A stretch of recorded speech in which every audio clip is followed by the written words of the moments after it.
Herzlich willkommen bei einem Rundgang durch meine Geburtsstadt Leipzig, den wir auf dem Augustusplatz beginnen. Der Augustusplatz zählt mit 40.000 Quadratmetern zu den größten Stadtplätzen Deutschlands. Ungefähr an dieser Stelle kreuzten sich die Handelsstraßen Via Regii und Via Imperia. Durch diese Lage wurde Leipzig zu einer bedeutenden Handels- und Messestadt. Am Augustusplatz befindet sich unter anderem das dritte Gewandhaus aus dem Jahr 1981. Es beherbergt das Gewandhausorchester der Stadt Leipzig, welches 1743 von 16 Kaufleuten gegründet wurde. Das erste Gewandhaus residierte in einem Gebäude, in welchem sich unter anderem eine Gewerbehalle für Tuchmacher befand. Aus diesem Grund erhielt das Orchester 1781 den Namen Gewandhausorchester. Im Jahr 1968 wurde die Universitätskirche St. Pauli am Augustusplatz gesprengt, ohne dass sie vom Einsturz bedroht war. In meinen Kindheitserinnerungen spielen dabei geheimnisvolle Fotos und Kirchenglocken eine Rolle. Heute weiß ich, dass es tatsächlich mehrere Fotos von der Sprengung gab und dass die Kirchenglocken der Stadt Leipzig bei der Sprengung läuteten. Leipzigs Innenstadt verfügt über eines der dichtesten Passagennetze, die sich von Durchgangshöfen und Gassen zu wichtigen Handelshäusern und Treffpunkten für Geschäftsleute entwickelten.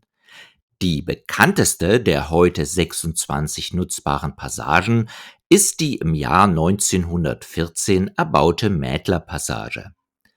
In der Mädlerpassage befindet sich mit dem Auerbachskeller die zweitälteste Gaststätte der Stadt Leipzig, wo eine Szene aus Goethes Faust Teil 1 spielt.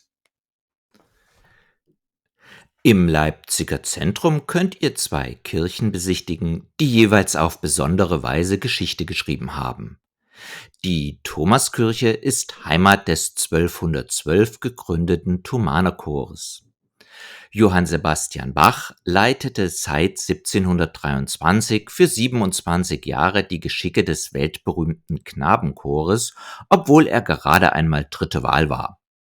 Was vielen unbekannt sein dürfte: als Kantor und Musikdirektor war Bach für die Musik in 4 Kirchen der Stadt verantwortlich. Und da Bach seine letzte Ruhestätte nur über Umwege in der Thomaskirche fand, ist nicht zu 100% sicher, ob es wirklich seine Gebeine sind, die dort liegen. Letzte Sicherheit kann nur ein DNA-Test geben. Die Geschichte der Leipziger Nikolaikirche ist eng verbunden mit der Friedlichen Revolution 1989 und damit sehr persönlichen Erinnerungen, die ich gern mit euch teilen möchte.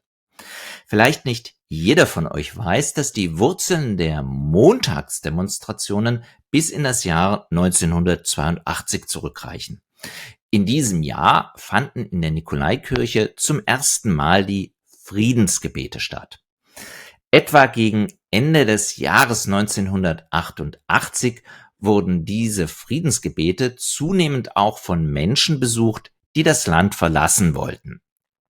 Zu diesem wachsenden Personenkreis gehörte auch ich mit meiner Familie. Die Staatssicherheit würde uns als unbequeme Besucher wahrnehmen und so das Kalkül schneller ausreisen lassen, was später tatsächlich der Fall war. Heute wundere ich mich offen gestanden noch über mein Verhalten, wenn ich daran denke, wie ich den Fotografen im Trenchcoat und sperrigen Kameras zuwinkte. Mutig war ich dabei nicht. Mutig war mein Freund Jens, wie aus einem intensiven Briefwechsel aus dem Jahr 1989 hervorgeht. Ich lebte damals schon in der BRD, als Jens mit seiner Teilnahme an den Montagsdemonstrationen förmlich alles riskierte. Und ja, damit meine ich auch sein Leben. Warum?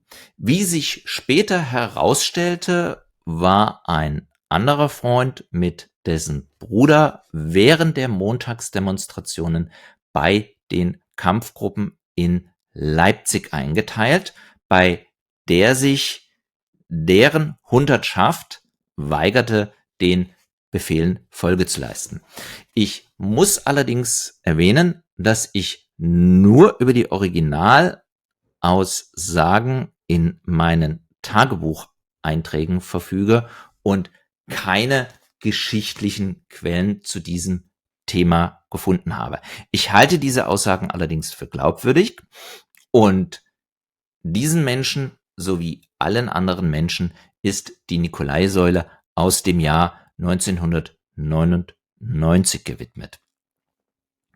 Wie es der Zufall oder das Schicksal will, lebte ich als Student in direkter Nachbarschaft zu Erich Löst, dem Autor des bekannten Romanes Nikolaikirche. Wenige Minuten außerhalb der Innenstadt liegt der Leipziger Zoo. Der Leipziger Zoo wurde am 9. Juni 1878 von dem Gastronom Ernst Pinkert gegründet und zählt heute zum zweitschönsten Zoo Europas. An einem Tag könnt ihr auf 26 Hektar durch alle Kontinente oder im Gondwanaland durch die Erdgeschichte reisen.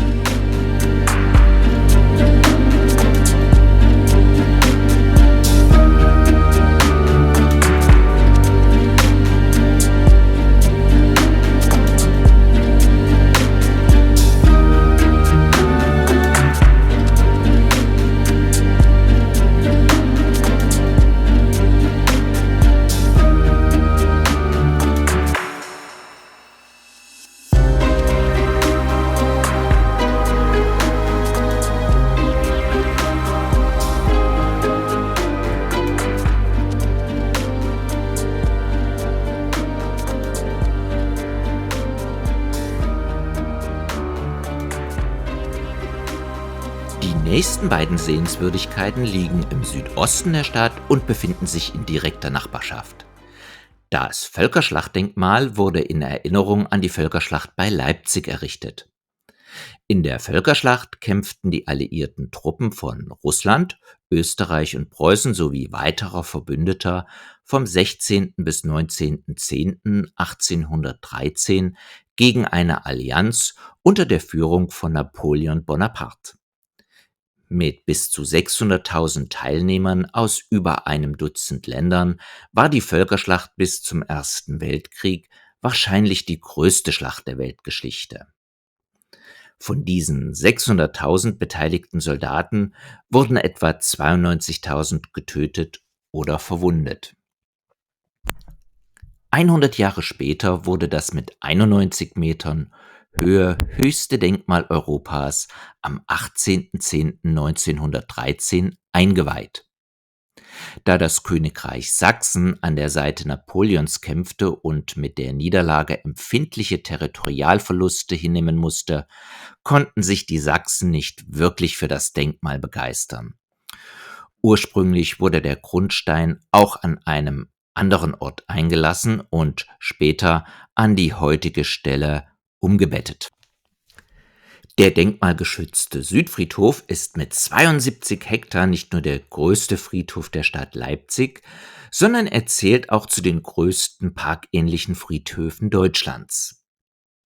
Hier könnt ihr nicht nur bei letzten Ruhestätten berühmter Persönlichkeiten wie Baedeker innehalten, sondern auch wunderschöne Grabsteine entdecken und mit etwas Glück Rehe beobachten. Auf dem Südfriedhof befinden sich auch Gedenkstätten wie die Gedenkanlage für die Opfer der Gewaltherrschaft von 1945 bis 1989. Auf dem Leipziger Südfriedhof fanden nämlich unter anderem anonyme Bestattungen ohne das Wissen der Angehörigen im Auftrag des DDR-Regimes statt. Von den fast 6.000 zivilen Luftkriegsopfern der Stadt im Zweiten Weltkrieg wurden allein 4.500 auf dem Südfriedhof beigesetzt. Am Ende unserer Reise angelangt, begeben wir uns zum Leipziger Hauptbahnhof. Der Leipziger Hauptbahnhof gehört mit täglich rund 135.000 Reisenden und Besuchern bei 1300 Zügen zu den 15 meistfrequentierten Fernbahnhöfen der Deutschen Bahn. Das Bahnhofsgelände erstreckt sich auf ein Gebiet von rund 80.000 Quadratmetern, was Leipzig den Titel größter Kopfbahnhof Europas beschert. Die Entstehungsgeschichte ist bemerkenswert. Nach jahrelangen Verhandlungen zwischen der sächsischen und der preußischen Staatsregierung sowie der Stadt Leipzig einigten sich die Parteien im Jahr 1898 auf den Bau eines gemeinsamen Kopfbahnhofs.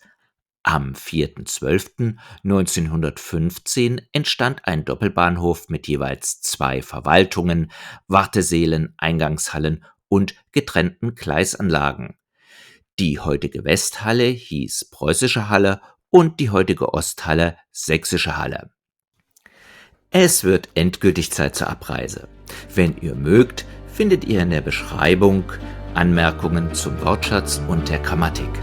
Ich sage vielen Dank, tschüss, bis zum nächsten Mal, euer Ben.